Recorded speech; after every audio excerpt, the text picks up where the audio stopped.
When you're brand new and you don't really know who you are as a trader, you don't know what you're looking to do, you don't know how to engage price action. It's something much like a love letter. Remember when we were in grade school and you saw that cute girl in the class and she just literally drove you crazy, or that cute little boy, for those that are in the listening audience that have a deference to that. I was much like that. I was romantic as a little boy, but shy, so shy. It was crazy. But the few times that I did have the proverbial girlfriend, which never went past maybe a holding of the hand behind the desk, never even kissed. In grade school, you don't know anything. So imagine that moment when you first got that first love letter, folded up, and it's in her hand or his hand getting ready to pass it to you.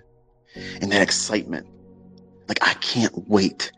I can't wait to see what they wrote to me. What do they feel so special that they want to give this to me? Because they could have waited. They could have waited to lunch break or boarding the bus going home, catching me outside and say, hey, I want to tell you something, or I want to ask you something. No, this is special. And it's so special, I'm going to write it down and fold it up and secretly pass it on to you. That's what it's like when we first start. We have a romantic view of what it's going to be like doing this. It's going to be profitable. I'm going to feel better about myself because I'm going to be in a position where I can make money, where I'm not ashamed of where I work, where I came from, my pedigree. What I did in the past can be sponged away because now I am on the straight and narrow and I can make lots of money. I can make my own way. I don't need to have to worry about losing my job. That's what it's like, that romanticism that we have when we first start going into this. We see someone that inspires us. Maybe it's a number of people, but it can be narrowed down to one person that everybody gets inspired by. And it's not always the same person.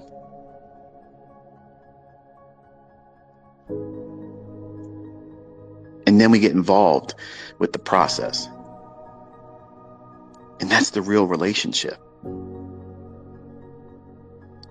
But we don't want to have that relationship. That's the long-term committed relationship that has to have the ups and downs, the ebb and flow of, hey, it's not always going to be perfect, but I still feel this is valuable and I'm home right where I'm at.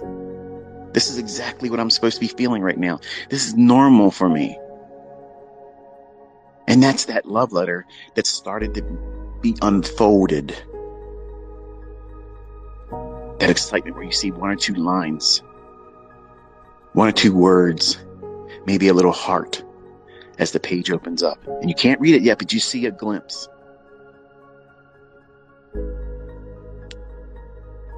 First, you're folded. You don't know what's inside. You're excited. And then you start doing it. The excitement builds and builds and builds. And it's also somewhat of a little bit of a scary feeling. What happens if it all stops working? What if this letter is to tell me they no longer like me and they like the little boy or little girl behind them in the next row? I'm going to hate that person now. I'm going to do everything I can to make their life miserable if she likes or he likes someone else besides me. And you think about it, that's what this community, this industry in social media, we contend with that. The jealousy of, I want you to like me, not them, not him, not her. And I'm gonna bother you constantly. I'm gonna punish you constantly because you don't like me as much as you like that one. And the politics and the garbage that goes on, that has nothing to do with trading. Nobody gets into trading to say, I want to be the biggest troll in trading. I want to be the biggest face, the biggest hero representative, the ambassador of Straight and Narrow Trading Incorporated. That's not what anybody does when they first start doing this. They want to make money. They want to do well. They want to have fun, hopefully, while doing it, and survive and stay solvent enough to be successful. And who knows how far and how broad the success could be.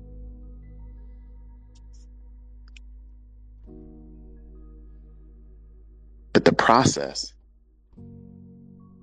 that's the real romance. Sticking to a set of rules, adhering to them,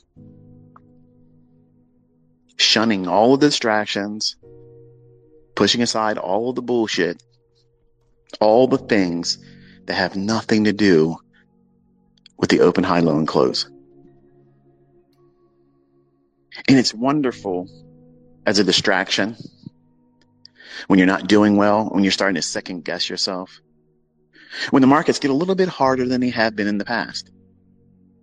It's very, very easy to say, well, I'm uncomfortable in my own skin right now, so I need to be distracted. So what's going on social media? Let me go on there and see who's the target today. Who are they beating up on today? Who's being made fun of today? Because if I can look at that and find pleasure in someone else's misery, their embarrassment, if they can distract me from my own pain and suffering because I'm not doing as well as I was hoping I was going to do this week, this month, this quarter, this year, then it won't be so painful for me. I will be able to look at someone else's relationship that's failing, that romanticism that's falling apart and fizzling out and melting in front of everybody, and all the turmoil that comes along with it. That will be a wonderful distraction from my own misery. And that's all part of the process too. The best traders, the better traders, they're the ones that don't do those types of things. They don't concern themselves with stuff like that. They focus on the markets. They focus on their P&L. They focus on their equity curve. They focus on their mindset. They adhere to their process. And they know it's not going to work every single time. They know that. You knew it when you came into this. You want to say, hey, well, I'm going to be really successful and I'm going to have a system. I'm going to develop a system. I'm going to copy somebody's system. I'm going to buy a system. I'm going to learn the system.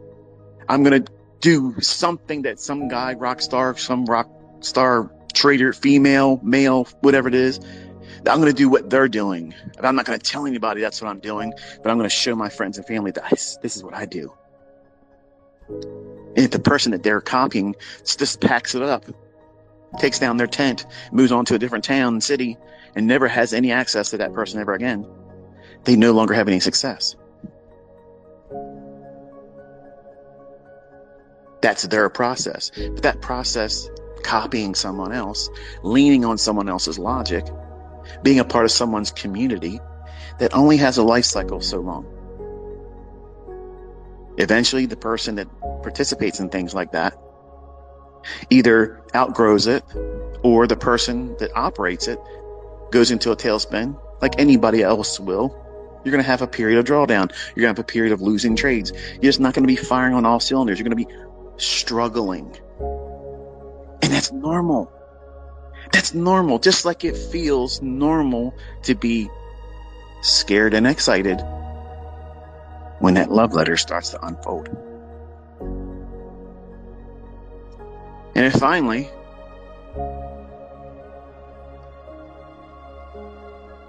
it's unfolded.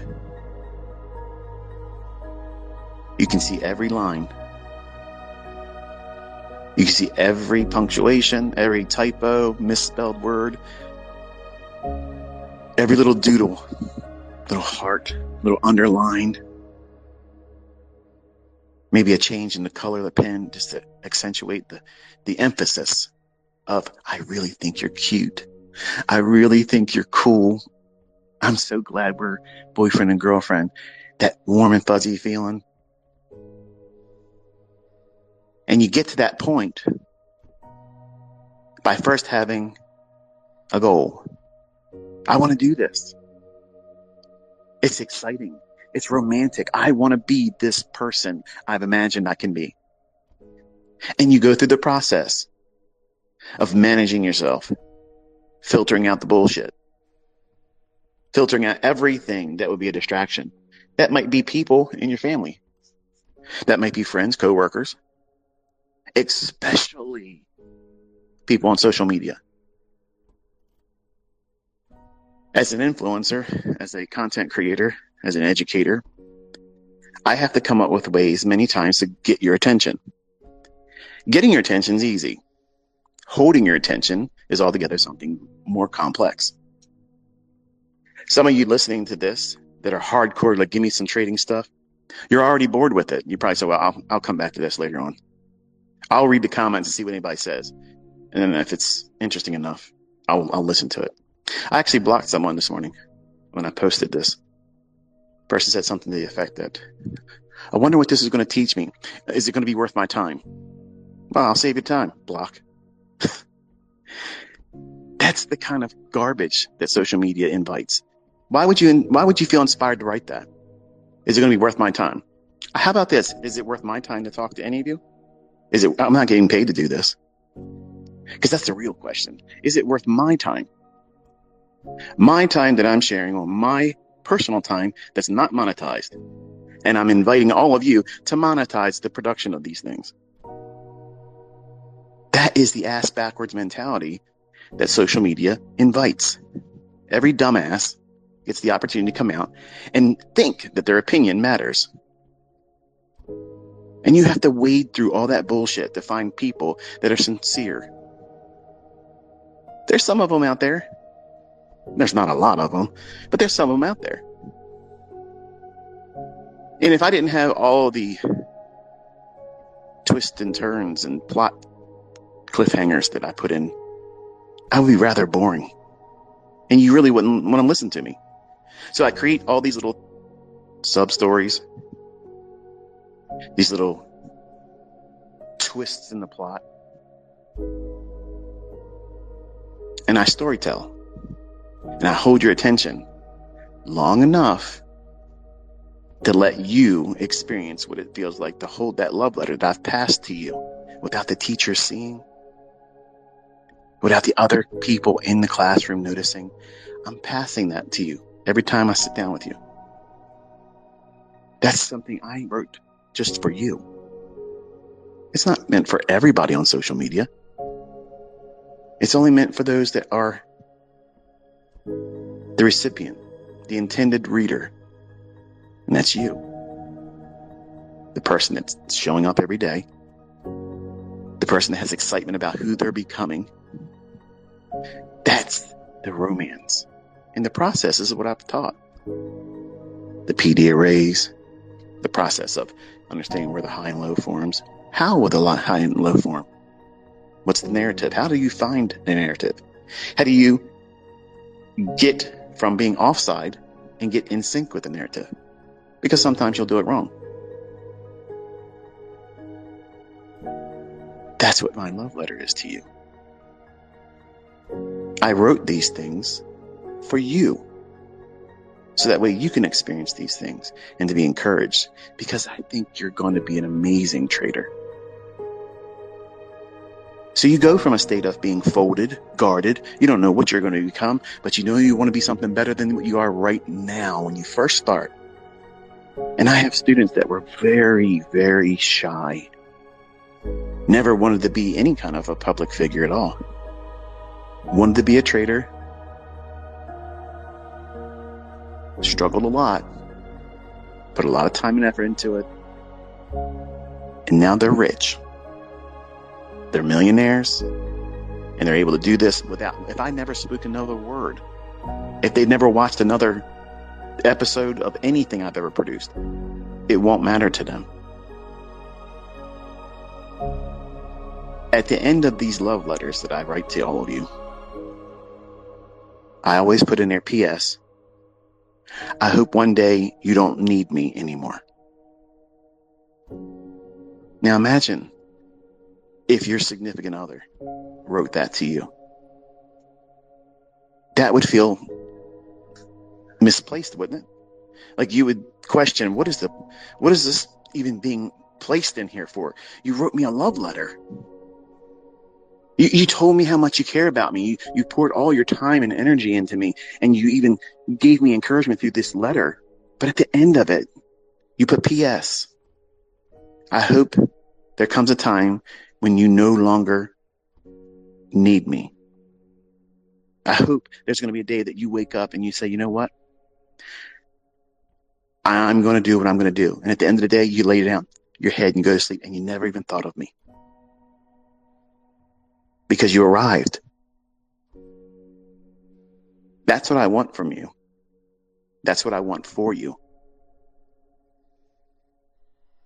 From a position of being folded, unfolding, unfolded. And the only way you find that in trading is to be colorblind. What does that mean? Well, when you trade and you're in profit, we say we closed in the black. I'm in the black column. If you lose, well, you're in the red column. When you're following a process, when you take the expectation, the necessity for the outcome to be a specific hue or color, I only want it to be a black outcome. I don't want to see a losing trade. I don't want to have a red day. It's uncanny. The harder you try, the harder you resist losing money, the easier it is for you to lose money. It's something I've never been able to understand, but it's a truism. And everybody that makes money consistently will tell you one of the things that they graduated to is a state of thinking and mindset that the outcome is not necessary for them. Wait a minute, how could that possibly be relevant to trading? Because isn't it our goal, our task, our job is to make money? So shouldn't it be in our best interest to be guarded about not losing money and only focusing on making money? Well, in the beginning, that's what everybody starts with until they have their first losing trade and they go into a thermonuclear meltdown and they think the whole world's ending because they lost $50. And I'm not making fun of people that lose a little bit of money, and I'm not looking down on you because if I took you back to the very first time I put on my first trade, I was scared to death. I was afraid. And when they took half of it while I slept, I felt like I got robbed. I felt like I came home and my house was emptied. My cars were taken from me. All these things happened just in one night's sleep, which was not even a good night's sleep. I had the expectation the outcome had to be positive for me. I couldn't even see it losing. Now that's blissful ignorance. That's what it feels like when you're trading with a demo account. Oh, I'm going to push the button here and we'll see what happens. That's right. We will see what happens in a chemical reaction between your ears. Because what's happening on your demo screen and the results are nothing. It's nothing. But you attribute that to success or failure on an individual transactional basis. That means every one trade tells the story of your success or failure as a trader. Now, you may not have ever noticed that is your scorecard, your progress report, your personal reflection of self-worth and value. Every trade has to be a winner. Otherwise, I'm not elite. Otherwise, I'm not worthy to talk amongst these individuals that are pretending to be profitable online. I don't want to be called out by anybody. Because what happens if they ask me, show me your stats for today? What will I do? What will I say? I had a drawdown in the morning, and normally I wouldn't want to take another trade because I'm in a losing position for the day. I don't want to risk anymore, but now I have to do it because I know this guy's going to pop up online sooner or later. He's going to wake up in his part of the world and he's going to ask. He's going to come right to me. He's going to at me. What did you do today? Here's my trade today. What did you do? None of that matters. None of that matters. If you didn't push the button on that trade that someone else is showing you, what difference does it make what they made or lost? Really? How does that communicate to you anything that's applicable to making your bottom line, your bank statement balance, go up or down? It has nothing to do with it. But social media has tricked the majority of you into thinking that someone else's experiences equates to your experiences. I rub elbows with really successful traders online. I'm in so-and-so's community. I'm chartered. Like that somehow makes your ass smell like roses. It doesn't. Nobody gives a shit if you're a charter student of mine. Nobody really gives a shit at all. Anybody that's watching anyone else, it's one of two reasons. There's value there, and they're there to mine it. Get what they get. Glean what they can pick up and take home what's useful to them. Or they're there like a spectator watching a train wreck. You can't look away. You can't look away. You see it unfolding in front of you. You're there as a spectator. You're watching it. In trading, you need to guard yourself from stuff like that and only focus on what your process is. Are you doing what your model suggests you should be doing? Are you focusing on the things that your model suggests that you should be focusing on only?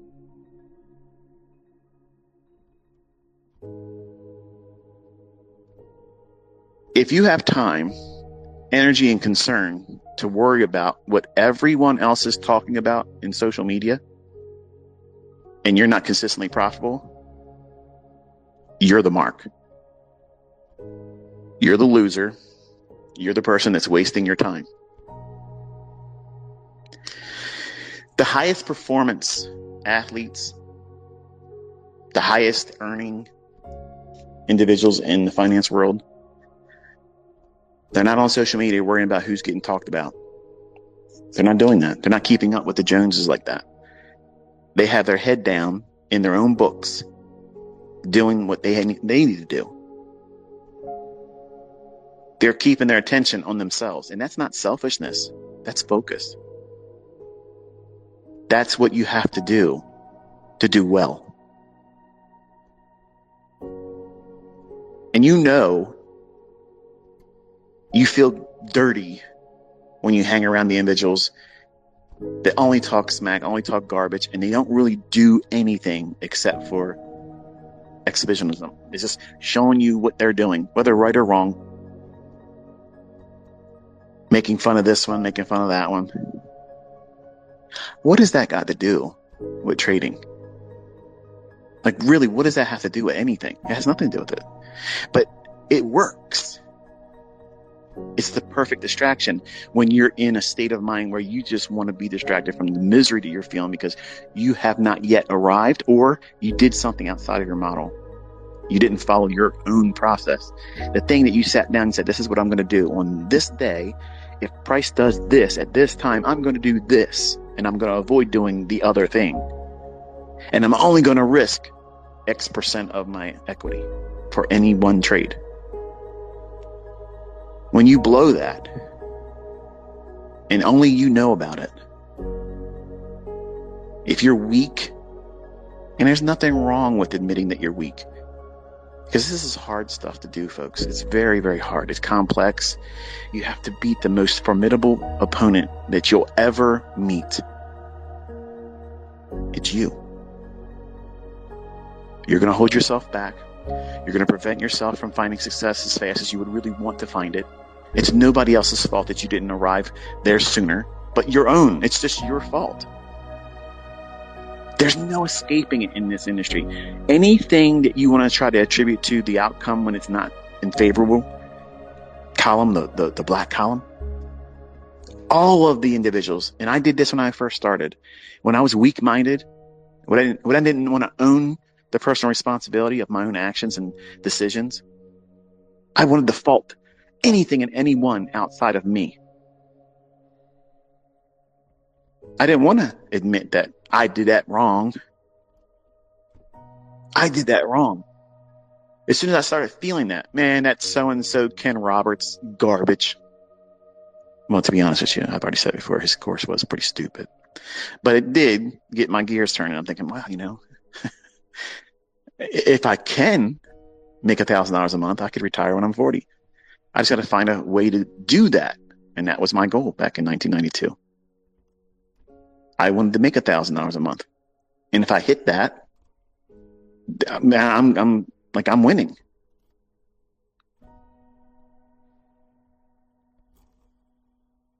But you're not always going to be feeling like you're on the right path. And you need to be colorblind to the outcome. That means when you put a trade on and you're trusting your model, you don't know. You don't know, folks. You do not know the outcome of your next trade. You don't. And admittedly, there's been opportunities where I wish I would have been awake. I wish I would have been in there doing it because it made sense to be doing that. And a few times in the last month or so, I'm thankful that I didn't even trade. I'm like, wow, that would have been a losing trade. I'm colorblind to the outcome of trades. I don't need it to be a black. I don't need it to be a small red. I don't need to avoid a red outcome. Losing trades, not worried about it. It's going to come.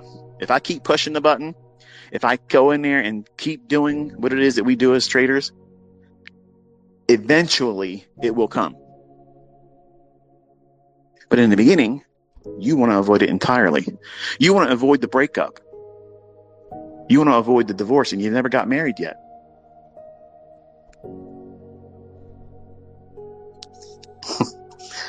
It's funny how it's like we try to imagine walking on eggshells, never expecting it to ever hear a crack. It's impossible. When you're learning how to do this, you're going to lose a lot. And you need to be comfortable doing that in the beginning. You want to lose a whole lot in the beginning because that's going to teach you a whole lot about yourself. That the things that you're trying to hide from yourself, that you walk through this world with, hiding under your own skin. I'm glad these people don't really know my real self. My insecurities, the things that I'm afraid of. See, I'm not afraid to tell you those things. I'm not afraid to tell you that. I'm not afraid to weep in the presence of my own students. And I had students literally write to me in hateful emails saying, what a lunatic. Who wants to hear their mentor crying? I would love to know that the person I'm learning from has a sense of humility and vulnerability and honesty to come forward and say, this is where I hurt myself. And I don't want you to experience that either. I want to spare you all these things that I put myself through, thinking at the time this is the right way. And I know now it wasn't. It would never be the right way for anyone else's hands to try that same approach. It would never work out. So when I go through that and I tap into those old memories, those experiences, those mile markers. And in the past, I have wept. I'm not ashamed of that. People used to make fun of that. Some people still do. These same people that make fun of it, they don't ever have their heart into anything 100%. I lived and breathed these markets. And I needed to succeed. I didn't just want it. I had to. Because I couldn't function being mundane. Run of the mill, cut from the same cloth as my family. I couldn't do it. So I set out to do what I had to do. And sacrificed everything. And now I know looking back, there's a better way of having done it. I could have been a better dad. I could have been a better husband. Could have been a better friend. I could have been better to myself. But when you don't have anybody telling you how to get where I got, you got to trailblaze. And sometimes you're going to singe your clothes, burn the hairs off your arms, and you may even get sunburned ass because you ain't standing too long in one spot when you're on a trailblazing event. You're going to get burnt. But you got to keep moving forward. Scorch the earth. Find a pathway by your own experience. And that's what I did.